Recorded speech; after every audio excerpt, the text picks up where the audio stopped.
Então, eu vou continuar a aula e vou avisando para ela e passando os slides, certo? Se a conversa fosse em Libras, a pergunta de Ailton, se a conversa fosse em Libras, ela seria o código da conversa? Sim, o código seria a língua brasileira de sinais. Então, a gente pode adentrar nas funções da linguagem agora, certo? A gente tem a função emotiva ou expressiva. Essa função, ela serve para expressar a subjetividade do emissor. Então, ela tem um foco nele e ele vai relatar seus sentimentos, o estado de ânimo. Então, um exemplo, eu sou muito orgulhosa, tenho apenas duas mãos e o sentimento mudo.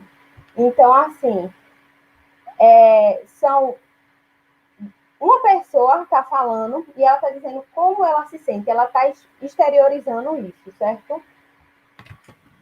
Pode passar, professora. A gente tem a função poética, que é um pouco parecida, porque às vezes o eu lírico também acaba tomando um pouco do foco, e aí vale prestar atenção a uma coisa. Um texto pode ter mais de uma função da linguagem. Então, um texto pode ter a função poética e pode ter a função emotiva. Tá tudo bem. Sendo que uma sempre vai prevalecer a outra. Aí a função poética, ela vai ter como característica principal a fonte do prazer estético. O que seria isso? É mais importante o modo como ela está sendo apresentada do que o que, na verdade, ela diz. Ou foge bicho, foge povo, passa ponte, passa poste e passa pasto.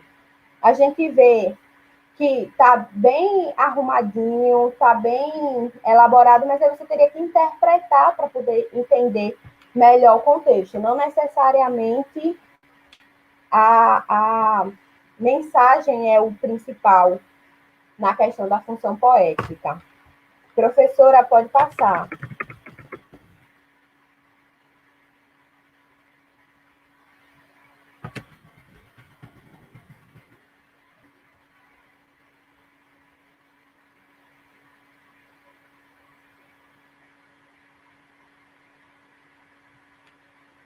Função fática.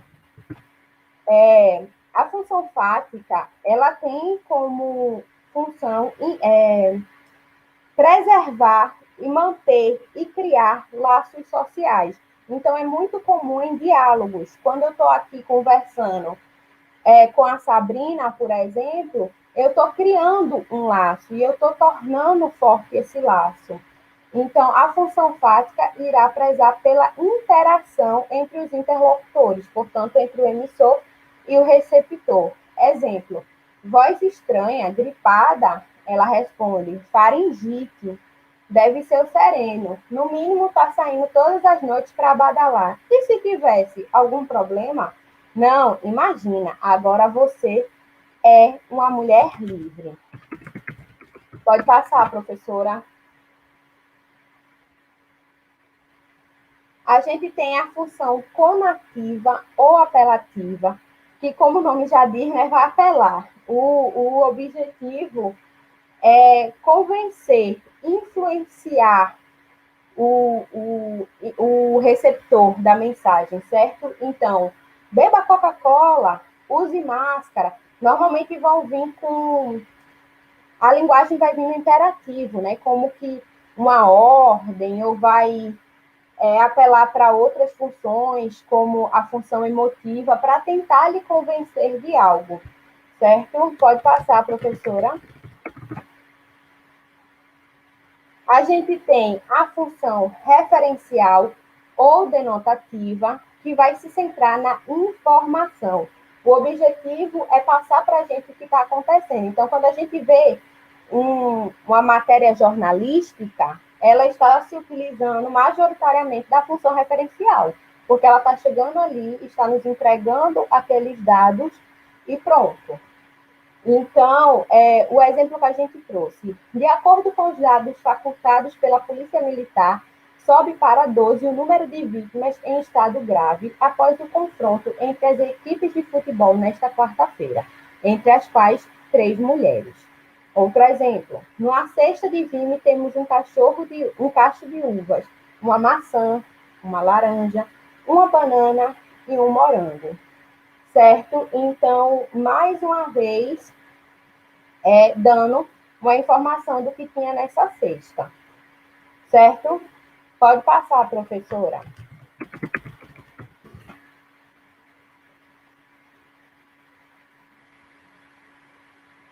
A gente tem, então, por fim, a função metalinguística, que é quando ela fala da própria linguagem. Então, se eu estou aqui discutindo com vocês sobre literatura e me utilizo de uma literatura para discutir, eu estou utilizando a função metalinguística. Outro exemplo, a gente tem um gibi da Turma da Mônica e nesse gibi o Cascão está lendo outra história em quadrinho. Então, a função metalinguística explica o próprio código, certo? Então, o exemplo que a professora colocou aqui. O dicionário é um repositório de informações de ordem cultural, social, política, etc. Dicionário Michaelis Online. Então, o próprio dicionário está explicando para a gente o significado de dicionário.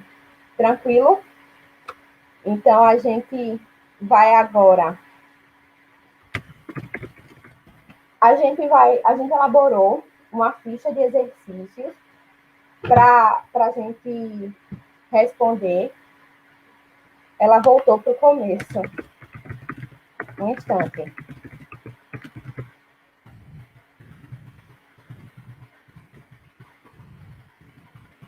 Estou pedindo para ela reproduzir a ficha. A ficha está disponível no Classroom. Eu deixei em Word, porque aí vocês podem responder e marcar na própria ficha, algo que não aconteceria se fosse em PDF, certo?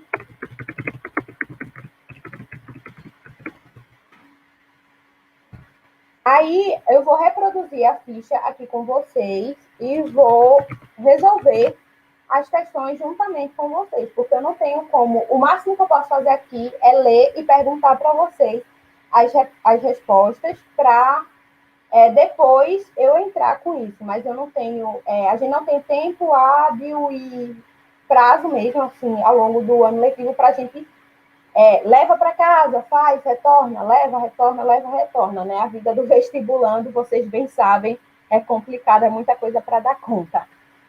Vamos lá. A gente tem aí a primeira questão, que tem o Canto do Guerreiro, que é de Gonçalves Dias, e tem Macunaíma, o epílogo de Macunaíma, certo?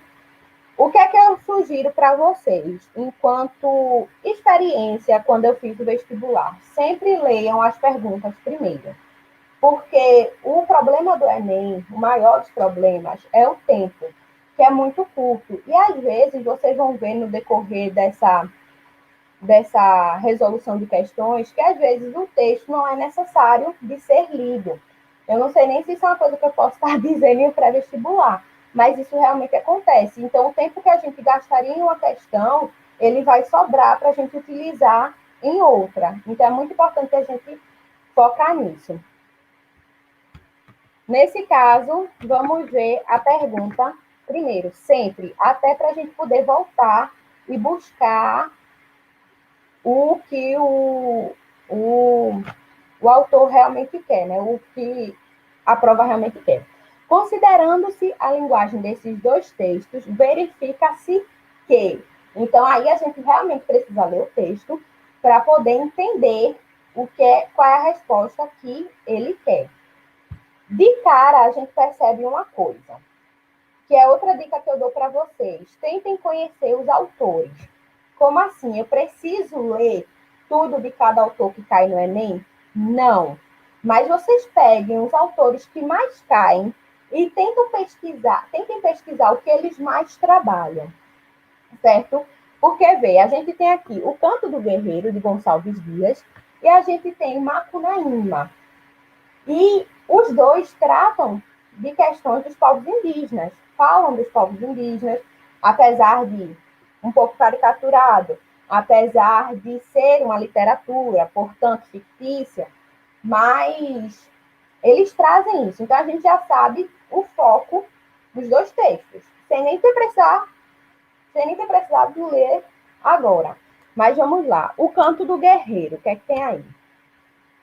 Aqui na floresta dos ventos batida, façanhas de bravos não geram escravos, que estimem a vida sem guerra e lidar. Ouve-me, guerreiros, ouve-me cantar. Valente na guerra, quem há como eu sou, quem vibra o tacape, com mais valentia, quem golpes daria fatais como eu dou. Guerreiros, ouve-me, quem há como eu sou. De Gonçalves Dias. Oi. Eu entendo aqui. A senhora pode ler um pouquinho mais lento para eu poder passar esse texto para a professora? Pronto, com certeza. Me desculpe, querida. Eu tinha até comentado com a outra professora para ela dar uma travada quando eu falasse muito rápido, mas ela não está aqui, né? Desculpe, perdão. Vou voltar para o começo. O Canto do Guerreiro. Aqui na floresta, dos ventos batida, façanhas de bravos não geram escravos, que estimem a vida sem guerra e lidar. Ouve-me, guerreiros, ouve meu cantar. Valente na guerra, quem há como eu sou, quem vibra o tacape com mais valentia, quem golpes daria, fatais como eu dou. Guerreiros, ouve-me, quem há como eu sou.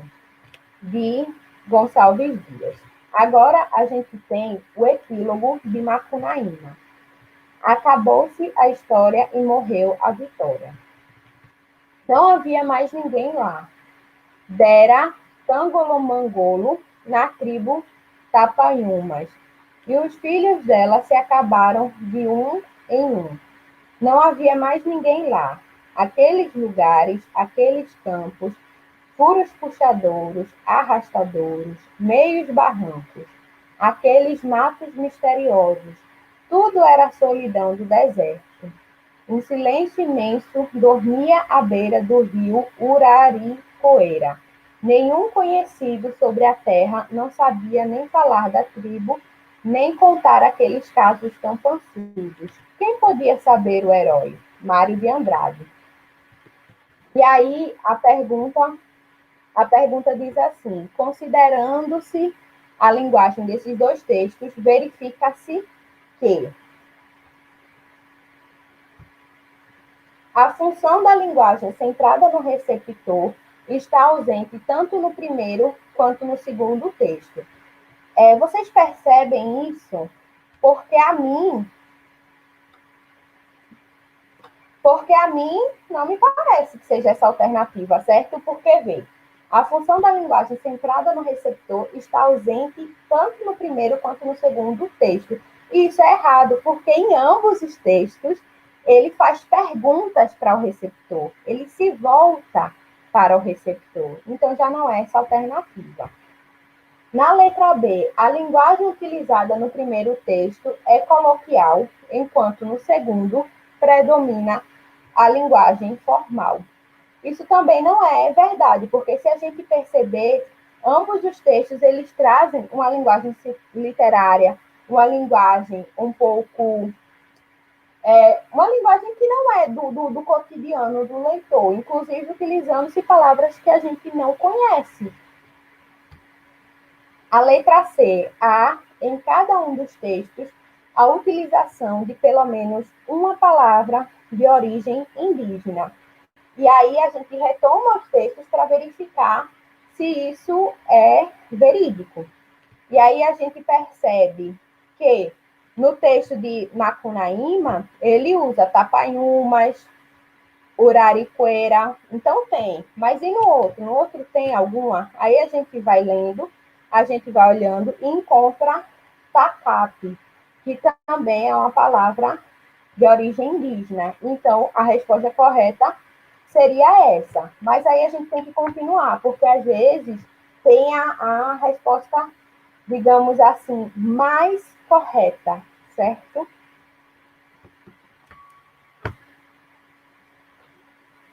Oi, Sabrina, o que é que você não está entendendo? A resposta ou o texto? Você quer que eu releia? Ou você quer que eu explique a alternativa?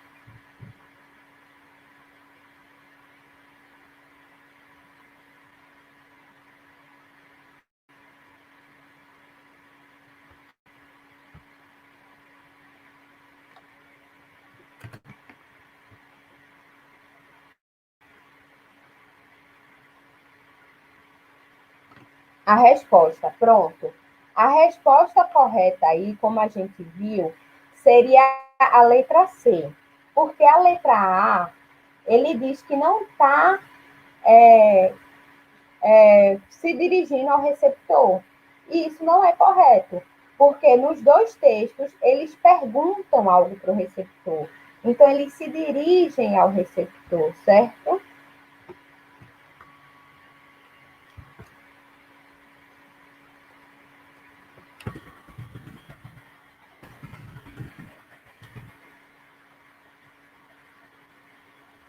Vocês estão me ouvindo?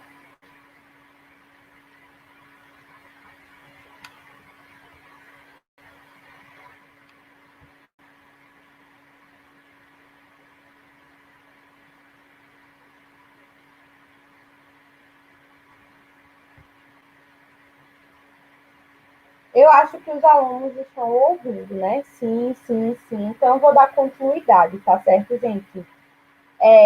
O primeiro, como eu disse, ele se dirige sim ao receptor, porque tem uma pergunta. No segundo, a gente percebe que a linguagem não é uma linguagem coloquial, não é uma linguagem do dia a dia, certo? Ele se utiliza de palavras que a gente não conhece. E a letra C, em cada um dos textos, a utilização de pelo menos uma palavra de origem indígena seria a resposta correta. Por quê? No texto Macunaíma, existe a palavra tapaiumas, urariqueira, e no texto O Canto do Guerreiro, a gente tem a palavra tacape. Ficou claro? Então, vamos para a segunda alternativa, segunda questão.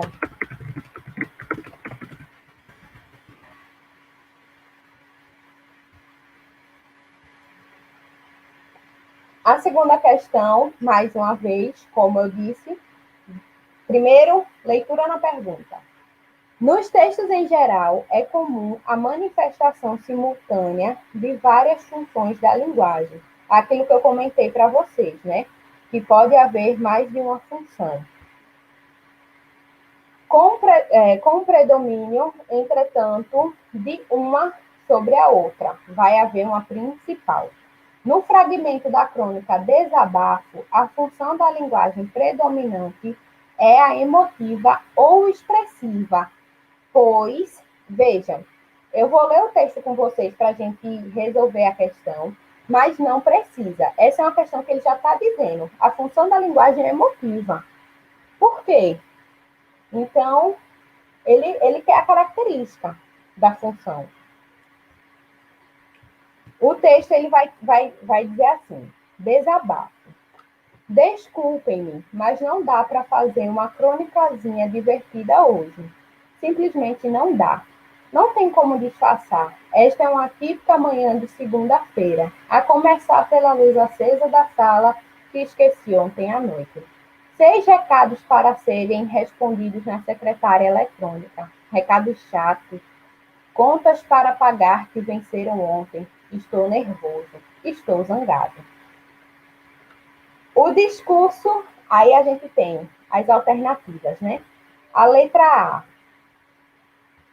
O discurso do enunciador tem como foco o próprio código. Não. Você vê que ele não está centrado aí na língua portuguesa, ele não está centrado em explicar isso para a gente, então não é essa. A segunda alternativa, a atitude do enunciador se sobrepõe àquilo que está sendo dito. Essa seria a resposta correta. Por quê? Por que essa seria a resposta correta? Porque a gente está lidando com a função emotiva ou expressiva, em que se sobrepõe a subjetividade do autor, né? Serve para expressar. O enunciador, ele vai ser o elemento principal aqui, vai expressar seus estados de espírito, seus sentimentos, como a gente viu. E é isso que acontece nesse texto. Ele está o tempo todinho descrevendo o que ele fez e por que está chato, por que está ruim, e que ele está nervoso, que ele está zangado. Então, essa seria a alternativa correta. Vocês querem que eu continue explicando por que as outras estão erradas, ou que eu já passe para outra questão devido ao tempo, para a gente solucionar? Linguagem coloquial não seria a linguagem poética, respondendo ao comentário de Wallace. A linguagem coloquial é do cotidiano, certo? É a linguagem do dia a dia. Por isso que naqueles dois textos a gente percebe que essa linguagem não é predominante, tá bom? Sim, explica as outras, segue para as outras questões. Eita, uma pessoa quer que eu explique as outras alternativas e pronto, vou explicar as outras alternativas. Vamos lá. A letra C. O interlocutor é o foco do enunciador na construção da mensagem. Isso também não é verdade, porque o enunciador ele não está dando o foco para o receptor. Ele não está pedindo uma devolutiva do receptor ou algo desse tipo, como a gente viu nos outros textos, que diz que tem perguntas, né, destinadas ao leitor. Nesse, não. O referente é o elemento que se sobressai em detrimento dos demais. O referente, como a gente viu, tem a ver com a linguagem referencial, portanto, com a informação. E a gente vê que aí o importante não é a informação, mas o que ele fez, como ele fez e como ele se sente. Então, também não seria essa questão, essa alternativa. E, por fim, o enunciador tem como objetivo principal a manutenção da comunicação, que a gente vê que também não é verdade, porque o autor não está em nenhum momento conversando com o seu leitor, querendo saber do seu leitor, ele simplesmente está falando dele, certo? A questão número 3. Vamos ler o enunciado e voltamos para o texto.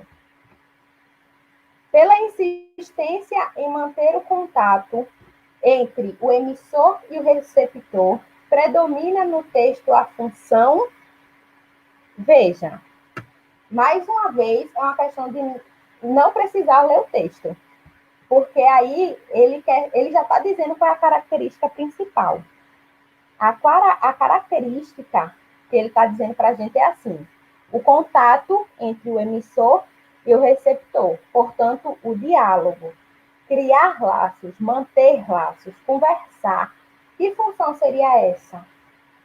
A gente não precisa ler o texto, mas a gente vai ler agora, porque eu estou resolvendo com vocês e nós vamos fazer a leitura. E aí tem assim: o telefone tocou. Alô, quem fala? Como? Com quem deseja falar? Quero falar com o senhor Samuel Cardoso. É ele mesmo. Quem fala por obséquio? Não se lembra mais da minha voz, seu Samuel? Faço um esforço. Lamento muito, minha senhora, mas não me lembro. Pode dizer-me de quem se trata? Aí a gente vai ter as alternativas. A metalinguística. A metalinguística, como a gente viu, o texto explicando o texto. Então, não é a metalinguística. A fática, que tem como objetivo criar os laços, manter esses laços, manter a comunicação, né? Então, seria a alternativa B, fática. A referencial, que é para transmitir informações, também não é. A gente não vê em nenhum momento isso. A emotiva, que é a do texto anterior, lembram em que o rapaz centra-se em si mesmo, que ele fala dele, que expressa seus sentimentos, também não é. E a conativa, que é também apelativa, né? Lembrem-se muito desse nome, dessa função, conativa ou apelativa. Por quê? As outras, a emotiva também pode ser chamada de expressiva, mas não cai muito. Agora, não cai muito assim, no sentido de troca de nomes. Agora, a conativa e apelativa, sim. Muitas vezes pode vir só conativa, certo? Como é o caso dessa questão. Outras vezes pode vir só apelativa. É importante a gente focar nisso, tá bom? Que também não é, né? Não quer convencer a nada aí nessa questão. Professora Maria Vitória perguntou: professor, uma dúvida. Para ser função fática, precisa necessariamente ter interação? Ou se o emissor testar o canal e não obter resposta, mesmo assim haverá uma função fática? Não. A função sempre vai ter como centro o emissor e o receptor. Sempre vai prezar por isso. Acontece o seguinte: no texto que a gente leu, na primeira questão, ele faz uma pergunta para o receptor, certo? Significa que ele está tentando entrar em contato, ele também está tentando conversar com essa pessoa, mas não se predomina ali a função fática, porque não há uma resposta, não há uma interação. Para existir a função fática, é necessário os dois elementos da comunicação, o emissor e o receptor, certo? Agora vamos para a questão 4. Nesse trecho da obra de Guimarães Rosa, depreende-se a predominância de uma das funções da linguagem. Aqui ele não explica nada, nada de nada. Então, a gente tem, por obrigatoriedade, que ler o texto. Há o hipotrélico. O termo é novo, de impensada origem e ainda sem definição, que lhe apanha em todas as pétalas do significado. Sabe-se só que vem do bom português. Para a prática, tome-se hipotrélico, querendo dizer antipodático, sem graçante, impreciso, ou talvez vice-dito. Indivíduo pedante, importuno agudo, falta de respeito para com a opinião alheia. Soube mais que, tratando-se de palavra inventada, e, como adiante se verá, embirrando o hipotrélico em não tolerar neologismos, começa ele por se negar nominalmente a própria existência. Esse texto, ele é um pouco confuso, né? Principalmente por ter o neologismo. Então, você precisa... Neologismo é a invenção de novas palavras, tá, gente? Então, você provavelmente, na prova, vai ter que ler e reler. Então, o tempo de uma questão que você não lê o texto, você pode aplicar aqui, pode aplicar com calma e garantir essa questão, que não é difícil. Vamos lá, para as alternativas.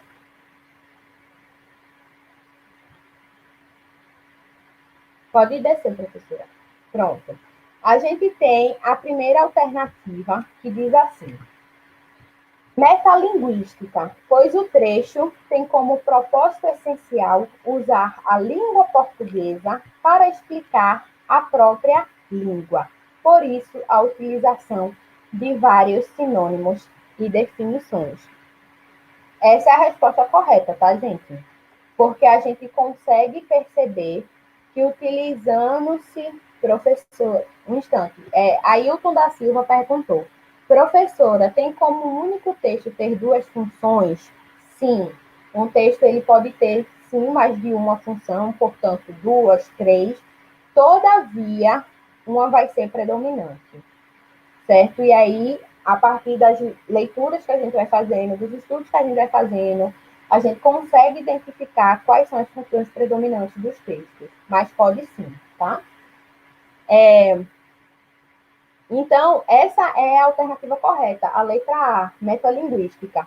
Porque no texto ele vai utilizar uma palavra, que é o hipotrélico, e vai começar a explicá-la utilizando-se da própria língua portuguesa. Então, ele está usando a língua portuguesa para explicar palavras da língua portuguesa, a partir de significados, de sinônimos, enfim. Então, essa é a resposta certa. Explico as outras alternativas ou a gente avança para outra questão? Eu estou perguntando porque essas alternativas são maiores, então demandaria talvez um pouco mais de tempo. O que é que vocês me dizem?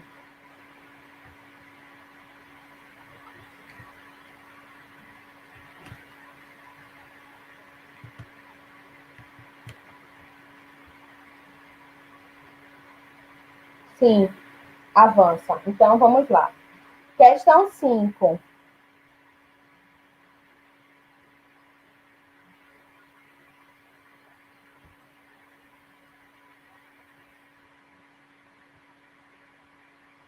A gente vai fazer essa quinta questão para a gente encerrar, certo? Porque o outro professor ou a outra professora vai vir e dar continuidade. Mas essa ficha tem 12 questões, gente. Ela está disponível em Word, no Classroom. Façam, façam, façam. Treinem. O segredo para a aprovação no vestibular é responder questão até a mão não aguentar mais. O texto traz em relevo as funções metalinguística e poética. Seu caráter metalinguístico justifica-se pela... Ele já está dizendo aí para a gente quais são as funções. Metalinguística e poética, certo? Então, a gente precisa rememorar as características dessas funções. Mas vamos lá. Ler o texto rapidinho aqui. Lusofonia. Rapariga, substantivo feminino, de rapaz. Mulher nova, moça, menina. Brasil, meretriz.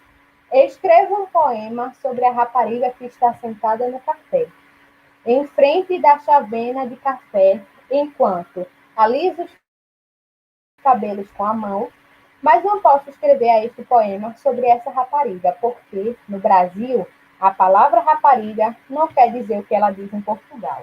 Então, terei de escrever a mulher nova do café, a jovem do café, a menina do café, para que a reputação da pobre rapariga que alisa os cabelos com a mão, no café de Lisboa, não fique estragada para sempre quando este poema atravessar o Atlântico para desembarcar no Rio de Janeiro. E isto tudo sem pensar em África, porque aí lá terei de escrever sobre a moça do café, para evitar o tom demasiado continental da rapariga, que é uma palavra que já me está a pôr com dores de cabeça, até porque, no fundo, a única coisa que eu queria era escrever um poema sobre a rapariga do café.